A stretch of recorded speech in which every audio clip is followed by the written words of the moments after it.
எல்லாருக்கும் வணக்கம். எப்படி இருக்கிறீர்கள்?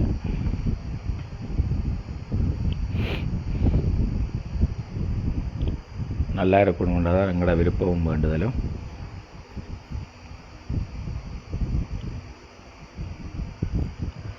இன்றைய பதிவின் நோக்கம் முதலே கழிச்ச அதே விஷயந்தான். நாட்டின் பொருளாதார வளர்ச்சி, அதில் ஒவ்வொருத்தட்ட பங்கு அப்படி நாங்கள் ஒவ்வொருத்தரும் அதில் செயலாற்றணும். ரெண்டாவது அதில் வரக்கூடிய சில சவால்கள்.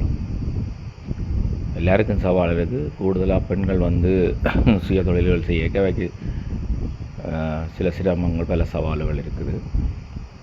எல்லாத்தையும் கொஞ்சம் கவர் பண்ணக்கூடிய மாதிரி ஒரு சின்னதாக ஒரு விளக்கம் தெரிஞ்சதை சொல்லான்னு இருக்கேன்.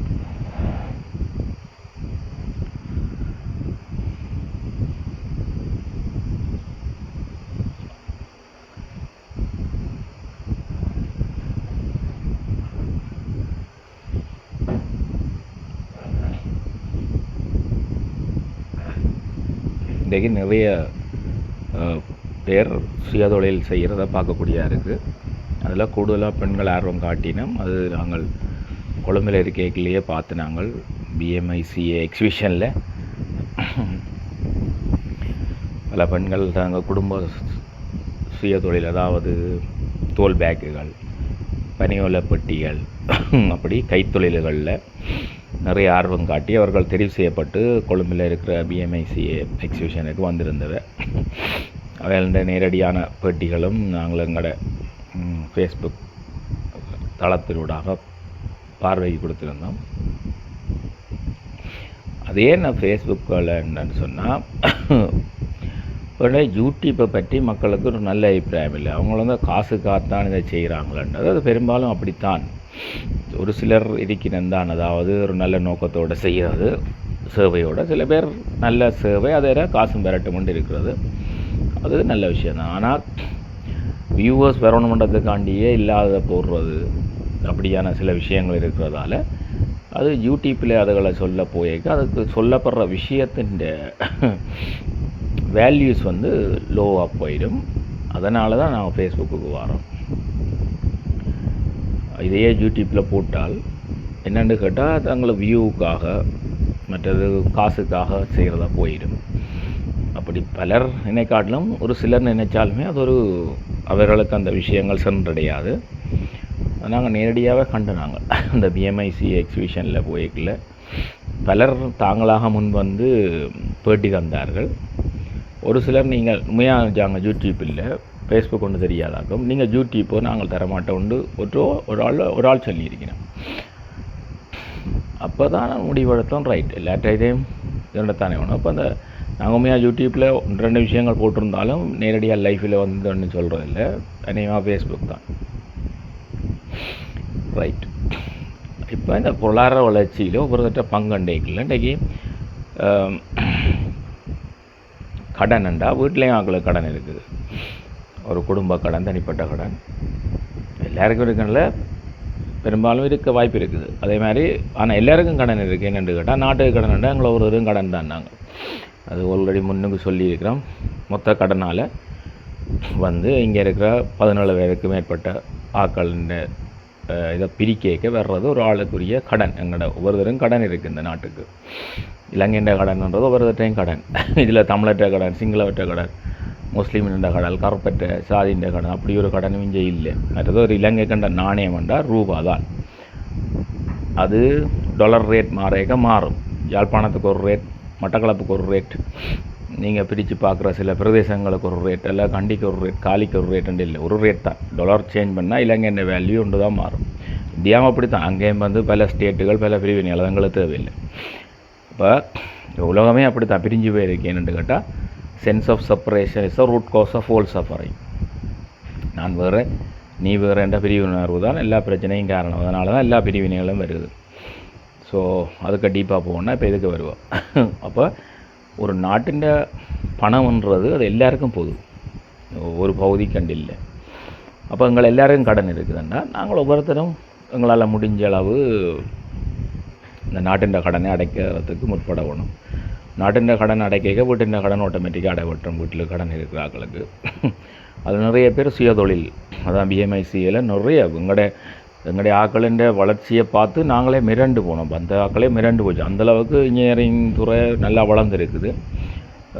விவசாயத்துக்கு இவ்வளோ உபகரணங்கள் அந்த காலங்களில் இம்போர்ட் பண்ணது. இப்போ இம்போர்ட் பண்ணாட்டிலும் எங்களோட தேவைக்கு மிஷினரிகளை செய்கிற அளவுக்கு வளர்ந்துருக்குது. ஆல்ரெடி அதை போட்டிருக்கிறோம். பேட்டரியில் வேலை செய்கிற ஆட்டோ, சோலாரில் வேலை செய்கிற பைக் எல்லாமே அவைகள் தயாரிக்கணும். உழவு இயந்திரங்கள் எல்லாமே தயாரிக்கணும். அந்த இன்ஜினியரிங் ஃபேக்கல்ட்டி அந்த எக்ஸிபிஷனுக்கு செலக்ட் பண்ணப்பட்ட ஆக்கள் ஆண்களும் இருக்கணும், அதில் பெண்களும் இருக்கணும். பொதுவாக இந்த குடிசை சிறுகை தொழில்கள், பனிவலப்பட்டி பின்னுறது, தோல் பேக்குகள் செய்கிறது, பொரியரிசிமா, வறுத்தமா, மிளகாத்தூள்களை திரித்து விற்கிறது, கோப்பித்தூள்கள் எல்லாமே கூடுதலாக பெண்கள் தான் வந்திருந்தார்கள். அதுலேயும் குறிப்பாக வலிகாமத்தில் நிறைய பேரை சந்தித்தோம். அளவட்டி, இஞ்சால, வேறு இங்கே மூளாய், மற்றது சாவச்சேரி, கிளிநொச்சி, இப்படி பல பாகங்கள்லேருந்து சந்தித்த மக்களை. சந்திக்காத ஆக்களும் நிறைய பேர் பார்த்திங்கன்னா டிக்டாக்குகளில் அதில் போட்டு செய்யணும். அப்படி போட்டு செய்கிற பெண்களுக்கு அது வேற ஒரு தொழில் முயற்சியெலாம் ஈடுபட்டு இருக்கணும்.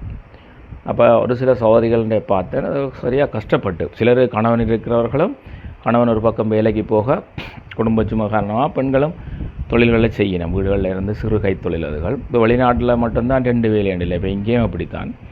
கணவனை இழந்த ஆட்கள் அல்லது கணவன் வீடு போன ஆட்கள் அல்லது ஒரு நாள் இறந்தவ, சுனாமி, யுத்தம், மற்றது இயற்கை அனர்த்தங்களால் கணவன் இழந்த ஆட்கள், அப்படி பல காரணங்களால் பிரிஞ்சிருக்கு. அப்படி நிறைய பேர் தங்களோட குடும்பத்து வருமானத்துக்கு தங்களோட பிள்ளைகளையும் தங்களையும் பாதுகாக்கிறதுக்காக சில தொழில்களை செய்தோன்னான் இருக்கணும். அவைகள் ஃபேஸ் பண்ணுற சவால்கள் அவர்களே அதில் பதிவு போட்டிருந்தேன். அதை அண்டை பார்த்தேன். அதை பார்த்தோன்னே இதுக்கு வரணுமென்று இருந்தது. இன்றைக்கு சொல்கிறேன். உண்மையாக தயவுசெய்து அப்படியானவர்கள் ஃபோன் நம்பர் போடினோம்னு சொன்னால் உங்களுக்கு அதை பார்த்துட்டு உங்களோட ஒரு சகோதரி அப்படி ஒரு தொழிலை செய்கிறதா நினைக்கலாம். நினச்சிட்டு அவருக்கு அப்படி ஒரு கஷ்டம் வந்தால் நாங்கள் அப்படி உதவி செய்வோம். அந்த பொருளை வாங்குறது, வேறு ஆக்களுக்கு ஷேர் பண்ணுறது, அந்த நம்பர்ஸை ஷேர் பண்ணி இந்த பொருளை வாங்குங்கன்னு சொல்கிறதா மனுஷன் செய்கிற வேலை. சில பேர் கடப்புளித்தனமாக தங்களோட காழ்ப்புணர்வுகளையும் சில வீடியோக்களையும் போடுவதாக 1-2 சகோதரிகள் போட்டிருந்துச்சு. அது உண்மையிலேயே ஒரு மனம் வருந்தத்தக்க செயல், வக்கி தலகுனிய வேண்டிய செயல். ஸோ அந்த வகையில் எங்களை மாதிரி ஆண்கள் தான் அப்படியான பெண்களுக்கு கஷ்டம் கொடுக்கணும்னு கேட்கல. ஒரு ஆணாக இருக்கிறத நினைக்கவே உண்மையாக ஒரு வெக்கமாக இருக்குது. ஒரு ஆண்கள் சார்பாக நான் ஒரு மன்னிப்பு கேட்டுக்கொள்கிறேன். மேலே அதை ஜோதிச்சு பாருங்க. இவ்வளோ ஒரு கேவலமான செயல். அந்த பிள்ளைகளே நம்பரை போடுது, தங்களோட தொழிலை வளர்க்குறதுக்காக நம்பரை போடுது. எவ்வளோ சவால்கள் கணவன் இருக்கணும், யுத்தத்தால், பல காரணங்களால், இயக்க சுனாமி அடிச்சுட்டு போயிட்டு எவ்வளோ காலம் இன்னும் அதுலேருந்து மீளையில் பல குடும்பங்கள் அதுவே அப்படி இருக்கணும். பல இயற்கை மரணங்கள், செயற்கை மரணங்களால் வந்தவர்கள் இருக்கணும். கணவன் தொழிலை செய்யணும். சரியோ? அப்போ அதுக்கு போய் என்கரேஜ் பண்ணாலும் பரவாயில்ல, ஒத்துரம் கொடுக்கும் மாதிரி போடணும் ஆக்கள். இல்லை உங்களுக்கு தானே இப்போ நிறைய ஒபிஷன்ஸ் இருக்குது. பிள்ளைகள் எல்லாம் தாங்களாக வாட்ஸ்அப் நம்பர் போடுதுகள், அதை சர்வீஸ் கண்டு வேறு சொல்லுதுகள், தாங்கள் இப்படி சேவை செய்கிறோம்ண்டு உங்களுக்கு வேணுமோண்டு கூடி மெசஞ்சர்களில் கேட்குதுகள் பிள்ளைகள். சரி, அதுகளை நான் குறை சொல்ல இல்லை, அது சரியானு நான் சொல்ல இல்லை. அப்படியே அன்னைகளுக்கு போங்கள நாளப்பா. அவங்க அதுகளுக்கு ஒரு வருமானமாக இருக்கும், உங்களுக்கு ஒரு என்டர்டெயின்மெண்ட்டாக இருக்குங்க. நான் ப்ராக்டிக்கலாக தான் கேட்பேன். அதுக்காக ரெண்டையும் நான் ஆதரிக்கிறேன் இல்லை. இப்படியான சுயதொழில் செய்து கஷ்டப்பட்டு முன்னோச்சு ஃபோன் நம்பரை போடுற டிக்டாக்லேயோ அல்லது ஃபேஸ்புக்லேயோ தொழிலுக்காக போடுற பிள்ளைகளுக்கு போய் நீங்கள் அலுப்பு கொடுக்குறீங்களென்று சொன்னால் உங்களுக்கு தான் இதை நான் சொல்கிறேன். நிறைய பேர் இதே தொழிலாகவும் வாட்ஸ்அப் நம்பரை போடுவேன், உங்களோட காசு இல்லையா அதுக்கு. அப்போ உங்களுக்கு நான் கேட்டு விட்றேன்னு சரியில்லை. அப்போ அதுவும் பிழைச்சிட்டு போகும், உங்களுக்கும் ஒரு என்னென்னு சொல்கிறது என்டர்டெயின்மெண்ட்டாக இருக்கும். அதாச்சும் இயற்கையில் இப்படி போய் கஷ்டம் போய் பாயிண்டில் வழியாக விளங்கி கொள்ளணும். இப்படி போய் கஷ்டம் கொடுக்குறதுக்கு பதிலாக அப்படி செய்யணும்னு நான் சொல்கிறோம். அதை செய்யுங்கன்னு நாங்கள் சொல்லலை, சரிதானே? அப்படியாக விளங்கி கொள்ளணும். இப்போ ஒரு படத்தில், சாமி படத்தில் சொல்லுவான், படங்கள்னு சொன்னாலும் சில நல்ல கருத்துக்கள் எடுக்கணும். சில பேருக்கு ஒரு கதை ஒன்று இருக்கும், படம் உண்டா அவங்கள ஏதோ அந்த கூட்டம் உண்டாரு. படத்தில் எவ்வளோ அறிவாளிகள் இருக்கிறாங்கன்றது படங்களை பார்த்தா தான் தெரியும். டைரக்டர் மேட்ட சில கருத்துக்கள், எழுத்தாளர்கள், அப்படிக்கான விஷயங்கள் இருக்குது. எல்லாமே ஊடகம் தான். சினிமா ஒரு ஊடகம் தான். நல்லதான் போகுது, கெட்டதான் போகுது, நல்லதை எடுக்க வேண்டியான். ஸோ அதில் ஒரு கருத்தொண்டு சொல்லப்படும் என்னென்னா, அவர் லஞ்சம் வாங்கி கொண்டிருப்பார் போலீஸ்காரன். அப்போ ஹீரோ வந்து சொல்லுவார், வேண்டதான் வேண்டுற 500 ரூபா வேண்டடாப்பா, நீயும் அடிக்கடி கையேந்த வேண்டி வராது, அவனும் பயத்தில் லைசன்ஸ் எடுப்பான்னு. நல்ல கருத்து. லஞ்சத்தை ஒழிக்க முடியாது, வெள்ள கஷ்டம். இந்தியன் தாத்தாண்டு படத்தில் எடுக்கலாம் மொழியே நடைமுறைக்கு சாத்தியம் வந்து கேட்டால் இல்லை. நாங்களாம் அவேர்னஸாக இருக்கணும், குறைக்கலாம். இப்போ சமயத்தின்படி பார்த்தா நவக்கிரகங்கள்லேருந்து விடுதலை அடையலாது, பாதிப்பிலேருந்து குறைக்கலாம், கர்மாவிலேருந்து முழுசாக விடையடையலாது, கொஞ்சம் தப்பலாம். அப்படித்தான் இதுவும். லஞ்சத்தை முழுசாக ஒழிக்கிறதுன்றது ஒரு சாதாரண விஷயம் இல்லை. இப்போ சிங்கப்பூர், கியூபா மாதிரி நாடுகள்ண்டா ஓகே. பட் ஆசியா நாடுகளில் வந்து லஞ்சம் இருக்குதுன்னு சொன்னால் அதுக்காண்டி லஞ்சம் வேண்டவன் சரியாண்டு இல்லை. அதுக்கான சிஸ்டம் நிறைய இருக்குது. என்ன வருமானம் பத்தாது, அதுக்காண்டி லஞ்சம் மூட சொல்லி நான் சொல்லலை. இப்போ கல்வி சாலைகள் ஆசிரியர்களுக்கு சம்பளம் நல்லா இருந்தேன்னு சொன்னால் டியூஷன் கொடுக்க மாட்டோம். மருத்துவர்களுக்கு அங்கே சம்பளம் அதிகமாக இருந்தால் ப்ரைவேட் சேனல்லையும் செய்ய மாட்டோம். இப்போ அவன் கதையை வேண்டாம், அப்புறம் அது வேறு மாதிரி போயிடும். அடுத்தது எல்லா விஷயங்களும் இப்போ சிங்கப்பூரில் நீங்கள் போலீஸுக்கு லஞ்சம் கொடுக்கல, ஏன்னா அவனுக்கு அவ்வளோ சம்பளம் அவங்களுக்கு. அப்போ அப்படி காவல்துறைக்கு சரியான சம்பளங்களை கொடுத்தா அவர் லஞ்சம் நின்று மாட்டினோம். அவனை விட்டு 4 பேர் இடிக்கணும். அதுக்காண்டி 4 பிள்ளைகளை படிப்பிக்க நீ லஞ்சம் வேணுன்ட்டு நான் சொல்லுவதா கருதக்கூடாது. எல்லா வியூவையும் பார்க்கணும். அப்போ அதுக்கு என்ன தீர்வுண்டு பார்க்கணும். சரிதானே? வணக்கம் செந்திலம்மா. உள்ள வந்து டிக்டாக்ல வர சொன்னவா, டிக்டாக்கு வந்து இங்கேருந்து லைவ் போட முடியாமல் இருக்குது. ஏதோ அதுக்கு நிறைய வியூவர்ஸ் வேணுமாக்கும். ஸோ அதோட நான் டிக்டாக்கு புதுசு, நீங்கள் தான் சொல்லித்தர வேணும். ட்ரை பண்ணுறேன். வீடியோ ஒன்றுண்டா டவுன்லோட் பண்ணிவிட்டு சில அது போட்டிருக்கு. செந்தில் அண்ட் எங்களோட மணி, அது சங்கானையின் முத்து மணி செந்தில் சரிக்கா. ஓகே. ஸோ அந்த கருத்து என்னென்னு கேட்டால், காசு அங்கே வந்து வெளிநாடுகளில் சில நாடுகளில் போலீஸுக்கு நீங்கள் லஞ்சம் கொடுக்கேண்டா அவனுக்கு சம்பளம் கூட விளங்குது. அப்போ இங்கே லஞ்சம் எப்பயுமே ஒரு ரூட் கோஸ் ஒன்று இருக்குது. சரிதானே? நாங்கள் எப்பயுமே லஞ்சம் பண்ணுறான்னு தான் பார்க்குறோம். வேண்டுறான் தான், அது சரின்னு நான் சொல்ல வரையில்லை. உடைய விளங்கி கொள்ளணும். அது ஏன் வேண்டுறான்னு பார்க்கணும். ஏன் வேண்டுறான்டா குடும்ப பின்னணியில் வேண்டுறான். அதுக்காக அது சரியாண்டல்ல. குடும்ப பின்னணியில் கஷ்டம் உண்டு, களவடத்தை சரியே இல்லையே. கிட்டத்தட்ட அது மாதிரி தான். இப்போ நல்லூர் திருவிழா நடக்குது, லஞ்சம் பண்ணுறாக்கள் வாங்குவோம். அங்கே நல்ல நோம்பு போடுற தொழில் இருக்குது, வந்து இருங்கோ, துண்டை போட்டு இருக்கலாம். எந்த துறை என்றாலும் சரி நல்ல இடம் இருக்குது. அது நல்ல மது காசு, அது ரெண்டும் கிட்டத்தட்ட உண்டு தானே. அப்போ அது ஏன் ரூட் கோஸ் என்னன்னு கேட்டால் அவைக்கு வருமானம் பத்தாது. வருமானம் ஏன் பத்தாண்டு கேட்டால் நாட்டிலேயே காசு இல்லை. இப்போ முந்தி சொல்லிவினோம், கோழி மேய்ச்சாலும் கவர்மெண்ட்டில் மேய்க்கணும். இப்போ பழைய காலத்தில் ஆக்கள். இப்போ சில கவர்மெண்ட்டுகளே கோழி மேய்க்கிற நிலைமையிலே இருக்குது. அந்தளவுக்கு இதாக வந்துட்டுது. அதுக்காண்டி கவர்மெண்ட்டுகளே நாங்கள் விட்டுன்னு சொன்னால் ஒரு நாட்டின் ஒரு அரசியல் தலைவரோ இல்லை சுற்றி இருக்கிற மந்திரி கூட்டங்களோ அல்லது எம்பிக்களாலேயோ ஒரு நாட்டை வளம்படுத்த முடியாது. அதுகளுடைய ஒரு பங்கு தான். நாங்கள் எல்லோரும் தான் அதை வளம்படுத்துறதுக்கான இதில் இறங்கணும். அப்போ அந்த வகையில் தான் சுயதொழில்ன்றது முக்கியம். அது அவைவேண்ட கெப்பாசிட்டிக்கு செய்யலாம். அவைவேண்ட கெப்பாசிட்டி செய்யலாம். கம்பெனி எல்லாம் வச்சு பெரிய லெவலில் பிஸ்னஸ் செய்யலாம். இப்போ இந்தியாவில் பார்த்தீங்கன்னா இப்போ சேர் ஆட்டோவும் ஓடுது, அது ஒரு பிஸ்னஸ் தான். சேர் பிளேன் சார்ட்டர் பண்ணுறது, சேர் பிளேன் ஓடுறான். இப்போ ஹெலிகாப்டர் சேர்ஸ் வச்சு, அதாவது இப்படி ஒரு ஆள் 5 பேரை ஏற்றி போட்டு ஹெலிகாப்டர் கொண்டே விடும். அது இந்த லெவலில் பாருங்கள் இப்படி பிஸ்னஸ் ஆண்டு. சேர் ஆட்டோவும் பிஸ்னஸ் தான். அப்போ அதுக்காண்டி சேர் ஆட்டோ செய்கிறவன் அதை செய்ய முடியான்னு சொல்ல வரையில், எல்லோரும் சேர் பிளேன் செய்யலாம்னு சொல்ல வரையில், அவை வேண்ட கெப்பாசிட்டிக்கு ஏற்ற மாதிரி செய்து வளர்றது. அவைக்கு எந்த திறமை இருக்கோ அந்த திறமையில் அந்த சுயதொழிலை செய்கிறது. அப்போ அந்த வகையிலான் பல பெண்கள் இன்றைக்கு குடும்ப வருமானத்துக்காண்டி டிக்டாக்குகளில் நம்பரை போடுதல் பிள்ளைகள். அப்போ அவைக்கு உதவி செய்யாடலும் பரவாயில்ல, நீங்கள் வந்து உபத்திரம் செய்யாதீங்க. அந்த மாதிரியான வீடியோக்களை போடுறது அப்படி இப்படியெல்லாம் ஒரு சகோதரி 2 பேர்கிட்ட டிக்டாக் பார்த்தேன் நான். அதுக்கு செந்திலுக்கு தான் நன்றி சொல்லணும். காரணம் நான் டிக்டாக்கு வாங்கணும், நிறைய பேர் அதில் இருக்கணும். அப்போ அதில் போய்க்கல பலதரப்பட்ட இதுகளையும் படித்தேன். அப்போ தான் சில பிள்ளைகள் பாவம் அப்படி தான் நம்பர் போட்டிருக்கோம் இப்படி செய்யணும்னு சொல்லி போட்டிருந்தான். 2 பேர் போட்டிருக்கேன். எவ்வளோ கேவலமான வேலை, நீங்களே ஜோதிச்சு பாருங்கள். அதுக்கு தான் நிறைய பிள்ளைகள் இருக்க தான் திருப்பி சொல்கிறேன், இதுக்கு வாங்க அதுக்கு வாங்கன்னு போட்டுட்டு இருக்கிறேன் தானே. வாட்ஸ்அப்பில் சர்வீஸ் செய்கிறேன்னா அதை சொல்லுதுகள் வாங்க. அந்த சர்வீஸுக்கு நீங்கள் போனீங்களேன்னா அந்த பிள்ளைகளுக்கும் ஒரு காசு கிடைக்கும், உங்களுக்கும் ஒரு இதாக இருக்கும். அதுக்காண்டி அதை நான் ஆதரிக்கலை, திருப்பியும் சொல்கிறேன். இப்படி சொந்தமாக உழைக்கணும்னு சொல்லி சில இடங்களில் பார்த்தீங்களேண்டா கணவன் நேரே வந்து முடிவெட்டுறதுக்கு மனுஷிட்டு வந்து காசு வாங்கிட்டு போயினேன் வேலை செய்கிற இடங்களில். அது பரவாயில்லை, அது சரியானு சொல்லலை. அதை விட குலம் குடிக்கிறதுக்கே வந்து வாங்கிட்டு போட்டு குடிச்சு போட்டு அதையும் மனுஷிக்கு அடிக்கிறாங்களப்பா. எவ்வளோ துன்பியல். திருப்பி அடியுங்க, நீங்கள் திருப்பி அடியுங்க. சரியோ?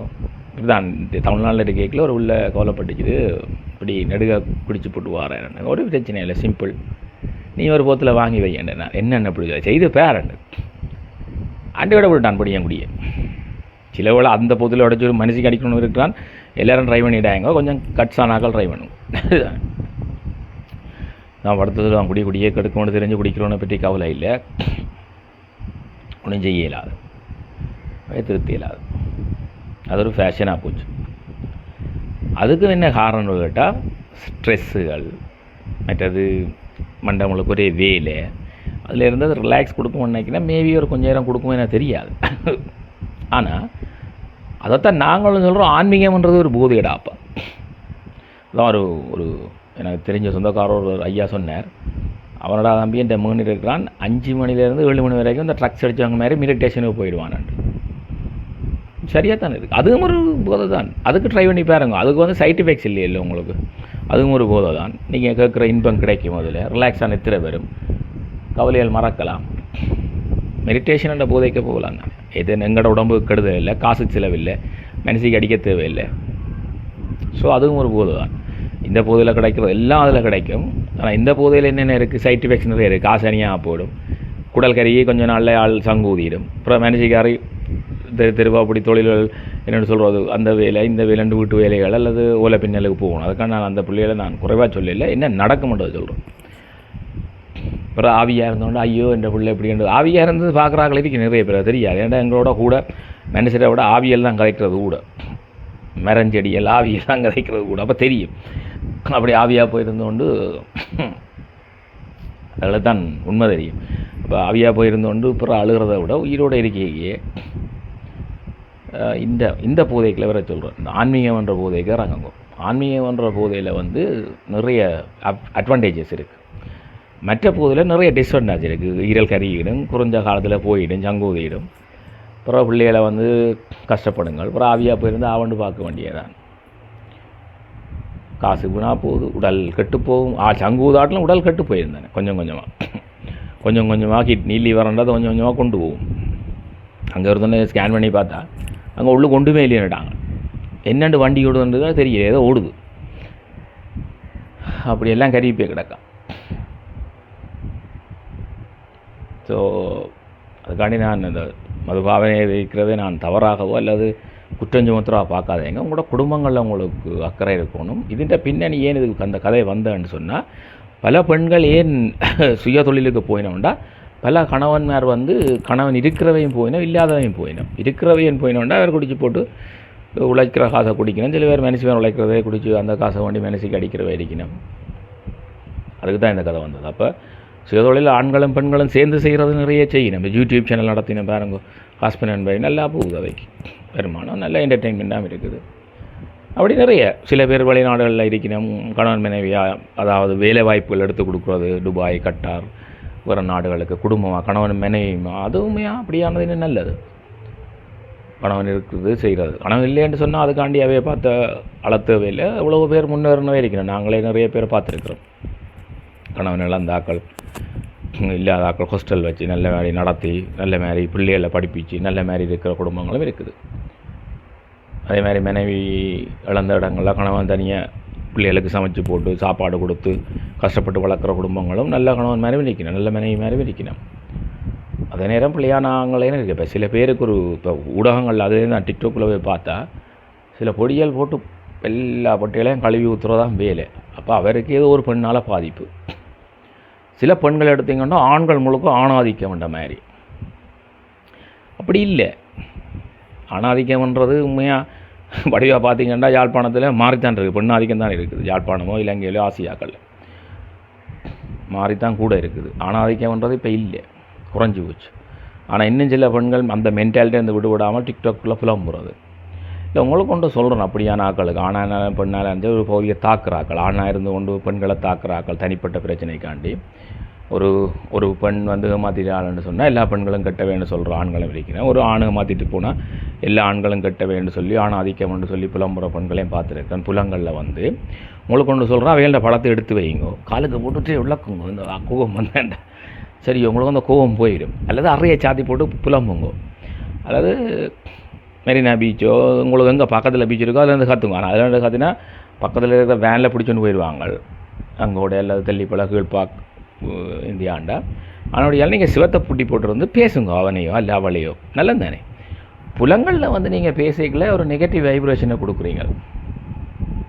சில புள்ளிகளின் வீடியோக்களை பார்த்தா ஆம்பளைலாம் ஒரு பெரிய குடும்பக்காரங்கள் மாதிரி இருக்கு. ஏன்னாப்பா எத்தனை பேர் நானே கண்டிருக்கேன், எத்தனை பேர் விதவையாகி ஒரு குழந்தையோடு இருக்கிற பெண்களுக்கே தான் திருமணாத ஆண்களே வாழ்க்கை கொடுத்துருக்கேன். நான் திருமணம் கண்டிருக்கேன், மட்டக்களப்பில் பார்த்துருக்கிறேன், ஈவன் யாழ்ப்பாணத்தில் பார்த்துருக்கேன், வெளிநாடுகள்லேயும் பார்த்துருக்குறேன். அதே மாதிரி ஒரு ஆண் மனைவி இறந்துட்டா 2 பிள்ளையோடு இருக்கிறார், கல்யாணமே கட்டாத ஒரு பெண் அவரை ஏற்றுக்கொண்டு குடும்பம் நடத்திக்கொண்டு சண்டை பிள்ளைகள் மாதிரி போகிறத நான் பார்த்துருக்கேன். அப்போ நல்ல பெண் தானே அது. அதேமாதிரி நான் முதல் சொன்ன ஆண் நல்ல ஆண் தானே. அப்போ ஆண்கள்லே நல்லவர்கள் இருக்கிறார்கள். இப்படியான அந்த தொழில் செய்கிற குடிசை கை தொழில் செய்கிற பெண்களுக்கு பிள்ளையான இதுகளை போடுற ஆண்களும் இருக்கணும். அதே மாதிரி பெண்கள்லே நல்ல பெண்கள் இருக்கிறார்கள், பிள்ளையான தவறான இதுகளில் இருக்கிறவங்க இருக்கணும். சரிதானே. ஏன்னா சரியானு சொன்னால் தொழிலை வச்சோன்னு நான் சொல்லல. இப்போ அதாவது சில இடங்களில் இஞ்சொரு ஆள் ஒரு மனுஷி 2 மனுஷியும் விட்டுட்டு போடுது. ஏன்னா அவளுக்கு குழந்தை வேண்டாமோ, குழந்தை இருக்கக்கூடாது வெளிநாட்டில். ஒரு ஆனாண்டே குடும்பண்டேக்கு ஒன்று குழந்தை வேணும். அப்போ 2 டிவோர்ஸ். என்னென்னு கேட்டால் குழந்தை வேண்டாம். அப்போ அந்த பொம்பளையும் வாழுது தானே, அவர்களை தான் சொல்கிறேன். அதுக்காண்டி அவைகளாக பிள்ளை சொல்கிறான் இல்லை. ஒவ்வொருத்த தன்மை அது ஒவ்வொருத்தரும் தங்களுக்கு சாடி கேட்ட முடியும்னு சொல்வது. தங்களுக்கு ஏற்ற சோடிகளை அவள் தான் பார்த்துக்கொள்ளணும். அப்போ அப்படி விட்டாக்களை கல்யாணம் கட்டுற பெண்களும் இருக்கணும்.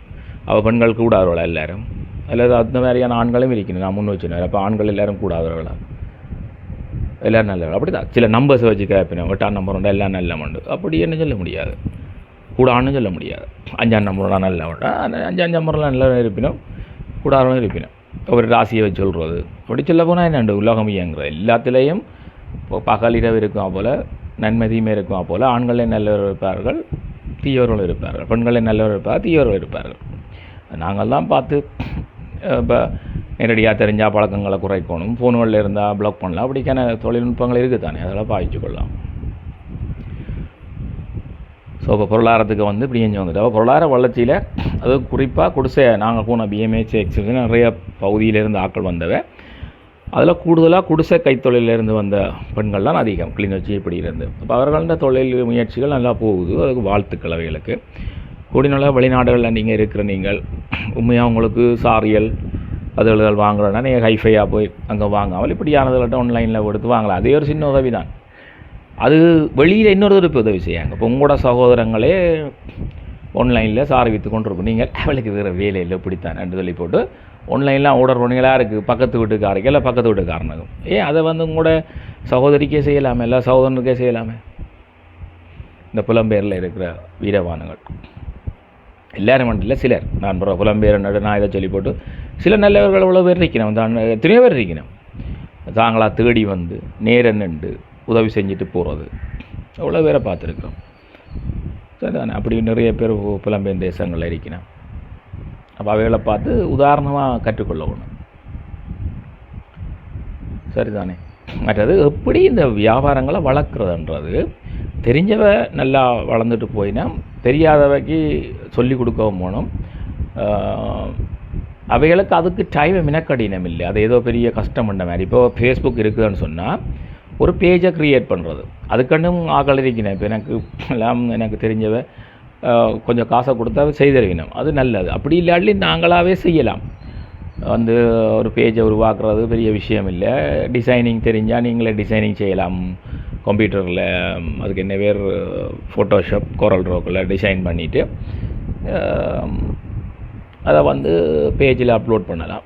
பேஜில் அப்லோட் பண்ணிவிட்டு வியாபார தளங்கள் நிறைய இருக்குது, அதில் ஷேர் பண்ணலாம் ஃப்ரீயாக.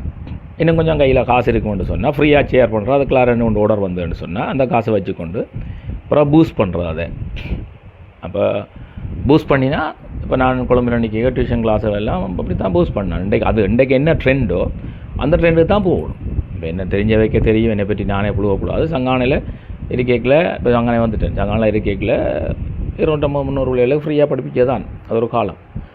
கொழம்பில் போய் நான் இருந்து கொண்டு ஃப்ரீயாக படிப்பிக்கிறேன்னா எனக்கு ஒரு ஆள் ஃப்ரீயாக ரூம் தருமோ இல்லை, ஃப்ரீயாக கரண்ட் பில் கட்டுமோ இல்லை. அப்போ இந்த காலத்தில் இன்னொன்று ஃப்ரீயாக செய்தாலும் அதுக்கு மதிப்பு இருக்காது.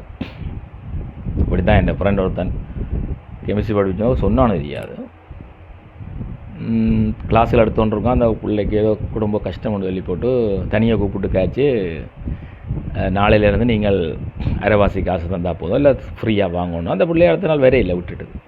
இன்னும் இவர் அக்கறையில் அது எங்கேன்னு அதை என்ன பக்கத்தில் உங்கள்கிட்ட 750 ரூபா, அவன்கிட்ட 1250 ரூபா, அதுதான் அங்கே போய் படிக்கிறான்.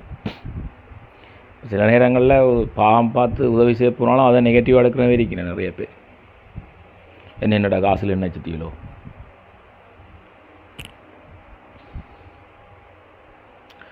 ஸோ மாதிரியான இடங்களில் காசு கூட வாங்கினதான் மரியாதை. இந்த உலகத்தின் போக்கு எப்படி போதோ அதுக்கு ஏற்ற மாதிரி தான் போகும். அதுக்கு இல்லாமல் மாறினேன். இப்போ செந்தில் சொன்ன மாதிரி டிக்டாக் தான் நிறைய பேர் பார்க்கணுன்னா டிக்டாக்கு தான் போகும். இப்போ டிக்டாக் வந்து இப்போ ஆன்லைனில் போட முடியாதால இதில் போட்டுருக்கோம். அதுக்கான வியூவர்ஸ் அச்சீவ் பண்ணணும்னு நினைக்கிறேன். இதை டவுன்லோட் பண்ணி போட்டு போடுறோம். சில அது என் ஃப்ரெண்ட் ஒரு ஆள் டிலான்னு சொல்லி அவர் இதில் போடுறதெல்லாம் டவுன்லோட் பண்ணி இதில் போடுறார் தன்னை இடத்துல டிக்டாக்கில். அதே மாதிரி நானும் 1-2 போடுறேன்.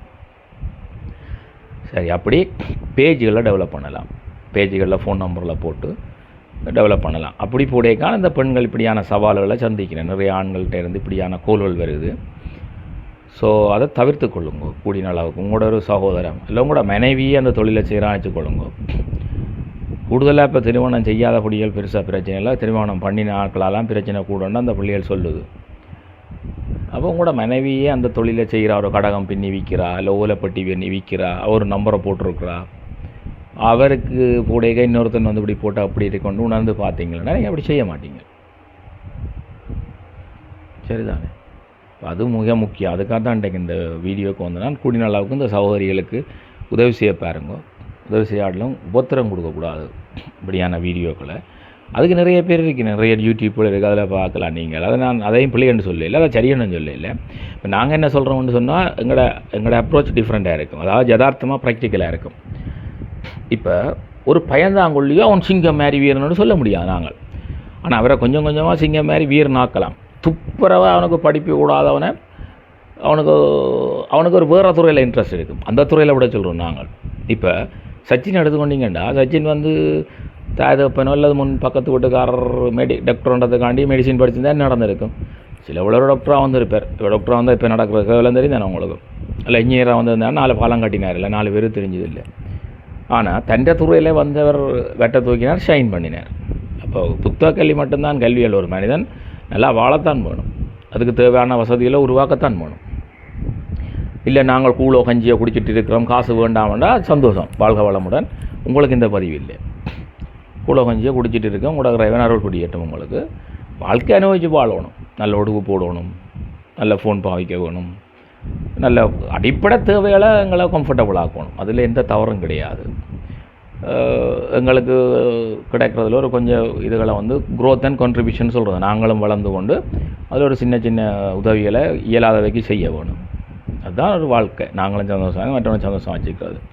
இல்லை எனக்கு ஒரு ஓலை குடிச்சா போதும், கூழோ கஞ்சியோ குடிச்சிட்டு இருக்கேன்டா வலு சந்தோஷம், அப்படியே இருங்க, ஒரு பிரச்சனையும் இல்லை. காசு வந்தால் நான் கெட்டு போகணுன்ற சிந்தனைகளோடு இருக்கிறவைக்கு போதுமன்ற மனமே பொன் செய்யும் இருந்து ஒரு நல்ல விஷயந்தான். அப்படியே இருந்துங்களும், உங்களுக்கு இந்த பதிவு இல்லை. வாழ்க்கையை நல்லா வாழணும், அனுபவித்து வாழணும், அதுவும் ஒரு ஆன்மீகம்தான். வாழ்க்கையை அனுபவித்து வாழ்கிற, நல்ல உடுப்பு போடுறது, நல்ல சாப்பாடு சாப்பிட்றது, நல்ல சத்தான உணவு சாப்பிட்றது. ஒரு ஆப்பிள் ஒரு நாளைக்கு சாப்பிட்டா டாக்டரே தேவையில்லைன்றது. ஒரு நாளைக்கு ஒரு ஆப்பிள் சாப்பிட்றோன்னா அவ்வளோ உழைக்கணும்னு சொல்லுங்க பாப்பா. கஞ்சியோ கூழோ குடிச்சிட்டு இருந்தால் என்ன நடக்கும்? வருத்தம் பெறும். பரவாயில்ல, வருத்தமோ துன்பமோ விரட்ட வேண்டி இருப்பின மாதிரி அது இல்லை, போய் டாக்டர்கிட்டான் காட்டணும். அவன் வேண்டு வேறு காசு. இப்போ தெரியும் தானே டாக்டர் மேலே எவ்வளோ காசுகள் வேண்டின வேண்டு. ஆஸ்பத்திரிக்கு போனால் அங்கே மருந்து இருக்காது, அங்கே வந்த மருந்தை வெளியில் விற்பானுகள். அதே அவனே சொல்லுவான் போய் வாங்கிட்டு வாண்டு. இந்தியாக்காரர் தோற்று போகணும் எங்களுடைய ஆக்கள்கிட்ட. இப்போ பிச்சை வாங்கணும், இதில் எக்ஸ்பர்ட் ஆகிட்டாங்க. நானே நேராக வேஸ்ட் பண்ணிக்கிறேன். உள்ளே வந்து மருந்து இல்லை, எனக்கு ஏதோ காது கொண்டு போனது. அப்போ ஒரு புத்தகம் கொண்டு வாங்கிட்டு வாங்கிட்டேன். நான் நினச்சி ஏதோ அங்கே கொடுக்க போகிறாங்களா, government hospital, Jaffna teaching hospital, ஆதாரங்களோட சொல்லுவோம். நேரே எனக்கு நடந்தது, காது காட்ட போனது. அப்போ சரி என்னட்டு கொண்டு போனால் போய் ஏதோ புத்தகத்தை வாங்கிட்டு வாங்கணும். போனேன், வாங்கிந்தாங்க 120 வாங்கிட்டேன். என்னதா அப்போ 120 எதுக்குண்டா? இந்த புத்தகத்துக்குண்டா, ஏதா கவர்மெண்ட் கொடுக்குறது. நான் ரசீட் தாரியோண்டு கேட்டால் நீங்கள் எந்த டிபார்ட்மெண்ட்? உனக்கு அது நான் எந்த டிபார்ட்மெண்ட் தேவையில்லை, நீ எனக்கு ரிசீட் தாருங்கன்னு கேட்டேன். ஏடாப்பா காசு கொடுத்து ஒரு